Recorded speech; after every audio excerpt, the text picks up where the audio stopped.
Right now we're going to make a potato gratin Dauphinois.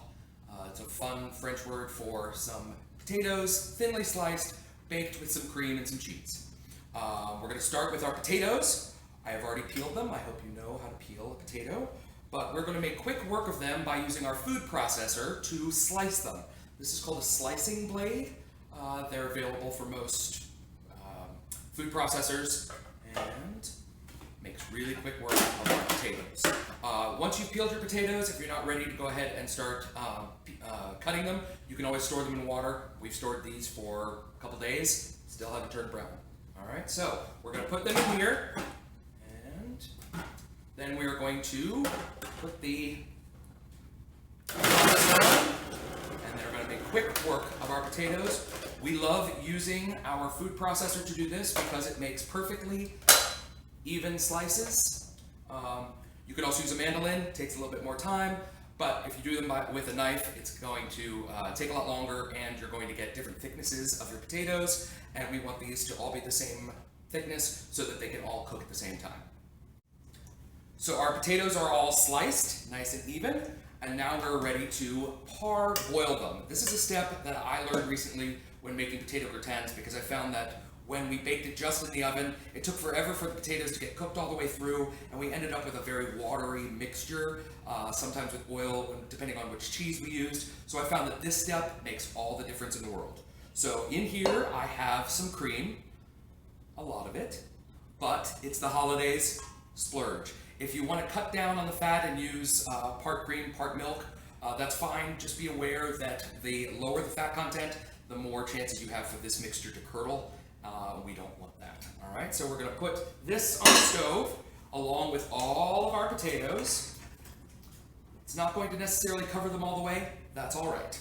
And then we are going to bring them up to a boil. And we're only going to boil them for about 5 minutes. What that's going to do is it's going to allow the potatoes to give off some of their potato starch, which is going to help to thicken this mixture and stabilize it when we add it to our big gratin. Alrighty, so in here I'm also going to add some flavor. I'm going to add some garlic, and I'm going to add a bay leaf that has some thyme wrapped in it, all tied up in one little bundle of bouquet garni, and throw it in there. And I'm going to actually wait to salt my milk until the end, another thing that may help it to curdle. Alright, but make sure that after they boil for about 5 minutes, season them really well, and then add them to your pan. So our potatoes are boiling away in our milk. And now we're going to get our cheeses ready. You can use any kind of cheese you want. We tend to use Gruyere a lot. It's kind of classic in this dish, but this is the time to clean out your cheese bin. Not many cheeses will not do well in here. My family loves blue cheese. We throw in a little bacon. You can use Swiss, you can use cheddar, anything you want. Just make sure it's really tasty. So we are also going to use our food processor to grate our cheese, just because it's quicker. You can also use a box grater, or if you want. We're going to throw this in here. Oh, let me show you. This is our grating disc. I think sometimes it's called a carrot blade, but we are using it to grate our cheese. It's going to make super quick work of grating a cheese. So put it in there. A lot faster than if we did it on a box grater. So now I'm going to add that to some that I've already done. Smells so great. All right. You don't even have to clean out the food processor in between potatoes and grating cheese. It's just fine. It's all going into the same thing. While I'm waiting for my potatoes to boil, I'm also going to get my pan ready. So this is a 9x13 oven-safe dish. You'll always want to make sure that you give it a good spray of some non-stick cooking spray. You can also use butter. But we're going to melt a lot of cheese in here. We've got some cream boiling. We want to make sure that this is easy to clean. So always give yourself that extra step.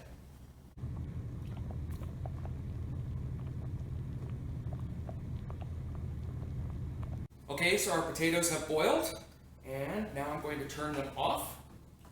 And while I'm letting them cool just slightly, I'm going to give them a little sprinkle of salt.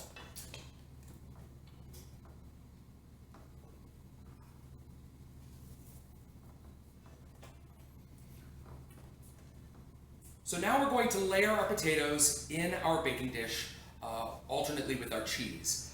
One recommendation I have for this is to not to try and dump the entire thing in there. Makes a very, very big mess. So I like to use some tongs.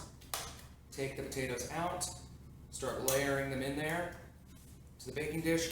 Don't try and arrange them beautifully and artfully. They're all going to bake together in one big cheesy, creamy potato cake, so it won't really matter, and you will drive yourself crazy. So I'm going to put in about half of the potatoes right in the bottom, a little more than half. And then I'm going to sprinkle over some of the cheese. Try to get it all in there.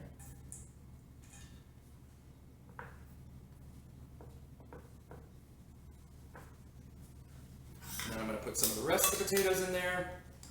Make sure you take out your herb bundle.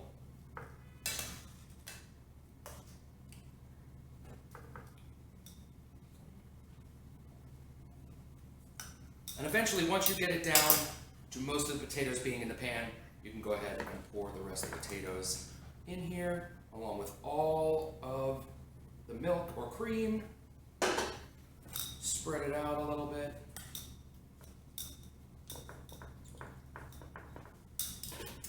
Add the rest of your cheese. You can also layer in some thinly sliced onions. My family really likes some crumpled cooked bacon. You can put in some ham, anything you want. Some spinach. But now I'm going to cover it with a piece of aluminum foil so that it bakes a lot quicker and doesn't start to brown the cheese too quickly. Another tip I have is to bake it on top of a sheet tray that I have lined with a piece of parchment paper.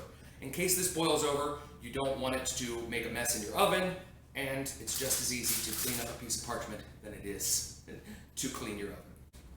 Okay, our potatoes have baked. I put them into the oven covered with foil for about 20 to 25 minutes until when I took them out and I put a paring knife through there, they went easily without any resistance. Then I took the aluminum foil off, put it back into the oven for about 10 minutes until it got this wonderfully beautiful brown crust on the top. If it's taking a long time, you can always stick it under the broiler, but do not walk away, all right? So you cannot just take this straight from the oven to the table and expect it to be beautiful and delicious. You actually want to let this sit for about 15, 20 minutes, just like lasagna, where if you were to serve this immediately out of the oven, it would all kind of slide over. It would kind of be a greasy mess. So we like to let this sit even up to an hour. It's going to stay really, really, really hot. Don't worry about it losing its temperature. But it's going to solidify a little bit. The cheeses are going to slightly harden a little bit. It will slice beautifully, and it will make for a wonderful, delicious presentation.